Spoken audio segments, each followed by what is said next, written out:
Hi friends, welcome to healthy cooking channel. இந்த வீடியோவில் நம்ம இன்றைக்கி சுவையான பச்சைப்பயிறு கட்லெட் எப்படி செய்யலான்னு பார்க்கலாம். மிக்சர் ஜாரில் 1 கப் அளவுக்கு பச்சைப்பயிறு 7 மணி நேரம் நல்லா கழுவிட்டு ஊற வச்சுருக்க பச்சைப்பயிறு சேர்த்துக்கணும். கூடவே 2 பச்சை மிளகாய், 2 துண்டு இஞ்சி, 5 பல் பூண்டு, 2 கொத்து கருவேப்பிலை. அடுத்ததான் 1 டீஸ்பூன் அளவுக்கு சீரகம், 1 டீஸ்பூன் கல்லுப்பு. இது எல்லாத்தையும் சேர்த்து கொஞ்சம் கரகரப்பாக அரைச்சி எடுத்துகிட்டு வந்துடுங்க. ரொம்ப நைஸாக அரைக்கக்கூடாது. நம்ம வடைக்கெல்லாம் அரைப்போம் பார்த்திங்களா, அந்த பதத்துக்கு அரைச்சி எடுத்துக்கோங்க.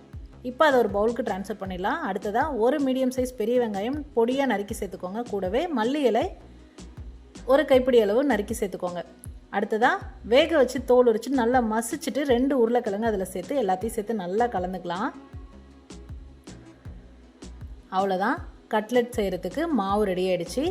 இப்போ அதிலிருந்து நமக்கு எந்த சைஸ் வேணுமோ அந்த அளவுக்கு உருண்டைகளாக உருட்டிட்டு லைட்டாக கையில் வச்சு அப்படியே லைட்டாக ப்ரெஸ் பண்ணோம் அப்படின்னா போதும். ரொம்ப தட்டையாகவும் இருக்கக்கூடாது. பாருங்கள், இந்த அளவுக்கு இருந்தால் கரெக்டாக இருக்கும். இப்போ நம்ம தோசை தவா ஹீட் பண்ணிவிட்டு அதில் எண்ணெய் விட்டு நம்ம இந்த கட்லெட்டை வேக வச்சு எடுத்துக்க போகிறோம். இது மாதிரியே ஒன்றா தட்டி அதில் சேர்த்துக்கோங்க. ஸ்டவ் மிதமான தீயில் வச்சுக்கோங்க. ஃபாஸ்ட்டாக வச்சோம் அப்படின்னா கருகி போயிடும், உள்ளே வேகாமல் போயிடும்.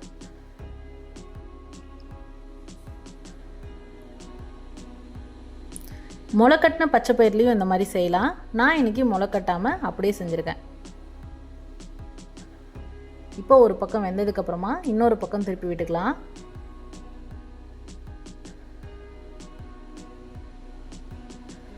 அது வெந்து வரும்போதே வீடு ஃபுல்லாக செம்ம ஃப்ளேவராக இருக்குங்க. அவ்வளோதான், 2 பக்கமும் வெந்துருச்சு. சூப்பரான ஆரோக்கியமான பச்சைப்பயிறு கட்லெட் தயாராகிடுச்சு. மார்னிங் பிரேக்ஃபாஸ்ட் கூட வச்சு இந்த கட்லெட் கொடுக்கலாம். இல்லைனா 11 மணிக்கு ஸ்நாக்ஸ் போல் பசங்களுக்கு ஸ்கூலுக்கு கொடுத்து அனுப்பலாம். இல்லை ஈவினிங் ஸ்நாக்ஸாகவும் செஞ்சு கொடுக்கலாம். ட்ரை பண்ணி பார்த்துட்டு உங்களை கமெண்ட் மறக்காமல் சொல்லுங்கள் ஃப்ரெண்ட்ஸ். இது போன்ற ஹெல்தி ரெசிபீஸ்க்கு மறக்காமல் ஹெல்தி குக்கிங் சேனலை சப்ஸ்கிரைப் பண்ணுங்கள். இந்த வீடியோ உங்களுக்கு பிடிச்சிருந்தா லைக் பண்ணுங்கள், ஷேர் பண்ணுங்கள், கமெண்ட் பண்ணுங்கள். தேங்க்ஸ் ஃபார் வாட்சிங்.